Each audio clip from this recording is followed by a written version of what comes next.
This channel does not promote any violent, harmful, or illegal activities. All content provided by this channel is meant for an educational purpose only.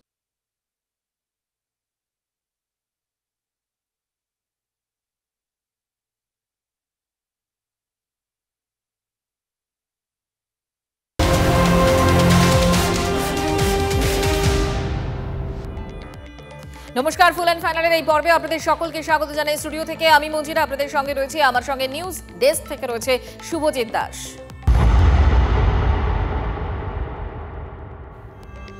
খেলা হবে দিবস সামনেই, আর তার আগে আমরা খেলার মাঠে আজকে কি ছবি দেখলাম তৃণমূল নেতার দাদাগিরি। লাথি মারছে ওই তৃণমূল নেতা, গোল নিয়ে গোলমাল, মাঠে ঢুকে শটাং রেফারিকে লাথি ওই তৃণমূল নেতার। তৃণমূলের মেদিনীপুর পুরসভার চেয়ারম্যানের ভাইপো রাজা খানের ভাইরাল ভিডিও ঘিরে শোরগোল। পিসিআর কে বলবো বিগ ওয়ালে একটু প্লে করতে, সেই ছবি আরো একবার বড় করে আপনাদের দেখাই যে মাঠে ঢুকে কিভাবে, দেখুন মাঠে ঢুকে কিভাবে, আরো একবার দেখুন ছবি দেখাচ্ছি আপনাদের। দাদাগিরি, শটাং রেফারিকে লাথি। তৃণমূলের মেদিনীপুর পুরসভার চেয়ারম্যানের ভাইপো রাজা খানের এই কীর্তি ভাইরাল ভিডিও ঘিরে ইতিমধ্যেই শোরগোল। শুধু রেফারি নয়, মাঠে খেলা দেখতে আসা দর্শকদেরও মারধরের অভিযোগ তৃণমূল নেতার বিরুদ্ধে। দেবব্রত আমাদের প্রতিনিধি এই মুহূর্তে আমাদের সঙ্গে রয়েছেন।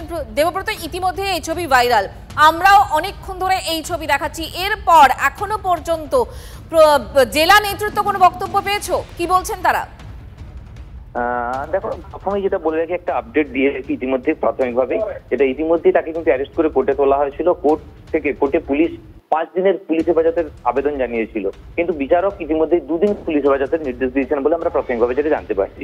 ঘটনার সূত্রপাত গতকালকে যখন হয়েছিল, তারপরের থেকে কিন্তু আজ সকাল থেকে কিন্তু বিভিন্ন মহলে প্রতিক্রিয়া দেখা গেছে, তীব্র প্রতিক্রিয়া দিয়েছেন রাজনৈতিক ব্যক্তিত্বরা এবং যারা খেলার মাঠের কিছু ক্রীড়াপ্রেমী মানুষ এবং যারা রেফারি অ্যাসোসিয়েশন, যে রেফারিকে ঘিরে এত গোলমাল, যে রেফারিকে মারধরের ঘটনা ঘটেছে, তাই রেফারি অ্যাসোসিয়েশনের পক্ষ থেকে একটা অভিযোগ করা হয়েছিল বলে জানানো হয়েছে।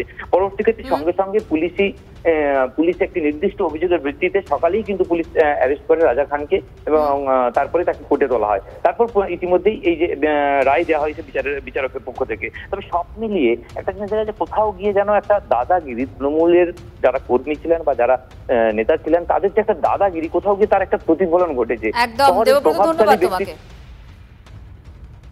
ডিসিশন দিয়েছি, গোল হয়েছে।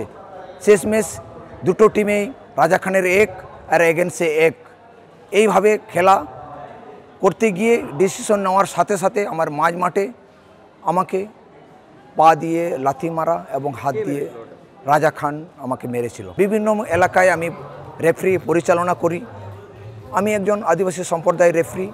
আমাকে এইভাবে হেনস্থা এবং এইভাবে যদি আমাকে করে, আমি খুব আতঙ্কে সেদিন। কিন্তু আমি ঘরে, হয়তো রাজা খানের টিম যদি হেরে যেত, সে হয়তো আমি ঘরে ফিরতে পারতাম না।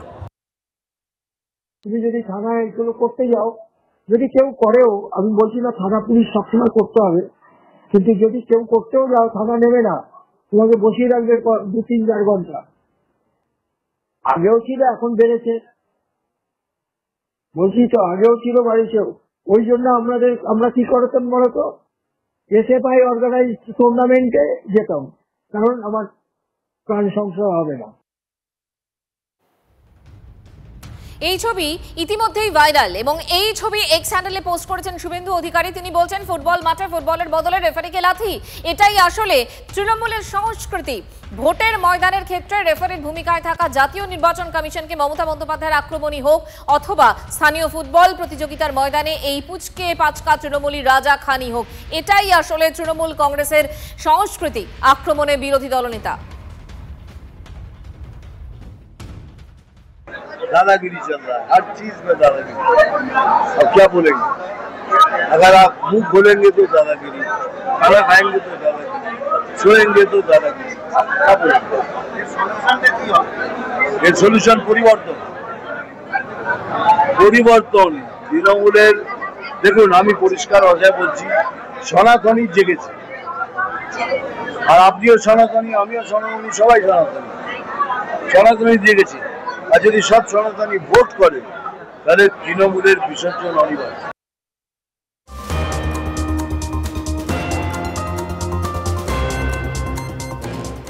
দেখুন, এই ছবি ইতিমধ্যেই ভাইরাল, আর এই খবর সবার আগে ব্রেক করে টিভি9 বাংলায়, এবং টিভি9 বাংলার খবরের জেরই গ্রেফতার করা হয়েছে রাজা খানকে। যে কথা আমাদের প্রতিনিধি দেবব্রত জানাচ্ছিলেন যে ইতিমধ্যেই এই খবর সম্প্রচারিত হওয়ার পর ঠিক 12টা 20 মিনিটে আজকে আমরা এই খবর ব্রেক করি, এবং তারপর সেই খবরের জেরেই গ্রেফতার অভিযুক্ত এই তৃণমূল নেতা রাজা খান। গোল পছন্দ না হওয়ায় মাঠে ঢুকে সরাসরি রেফারিকে লাথি, বাধা দিলে দর্শকদেরও মারধরের অভিযোগ তার বিরুদ্ধে, এবং তাকে ইতিমধ্যেই ধরা হয়েছে। 5 দিনের জেল হেফাজতে নির্দেশ দিয়েছে আদালত। খেলার মধ্যে হয়ে গেছে আর আপনি কি একটু অনুতপ্ত হয়েছে? ভুল হয়ে গেছে দাদা, কিছু বলবে? খেলার মধ্যে হয়ে গেছে আর আপনি কি একটু অনুতপ্ত হয়েছে? ভুল হয়ে গেছে ধ্বংসাত্মক বাংলাটাকে ধ্বংস করা পর্যন্ত তৃণমূল থামবে না। গোল পছন্দ হয়নি খেলার মাঠে, অতএব রেফারিকে মাঠে ঢুকে লাথি মারার অধিকার আছে। কেন? কারণ যিনি লাথি মারবেন তার কাকা পুরো প্রধান, ব্যাস। আবার কি পাওয়ার, ক্ষমতা, তিনি লাথি মারতে পারেন। আদিবাসী রেফারি, তাতে কিচ্ছু এসে যায় না। আদিবাসী রেফারি যেহেতু আদিবাসী, সেই কারণে পুরপ্রধানের ভাইপো মাঠে ঢুকে রেফারিকে লাথি মারতে পারে। কোথায় যাচ্ছি আমরা? পছন্দ আমার হয়নি গোলটা, অতএব আমার খুশি, আমার ক্ষমতা, আমার পিছনে মমতা, আমার পিছনে পুলিশ, আমার পিছনে পুরপ্রধান, আমি পাওয়ারফুল।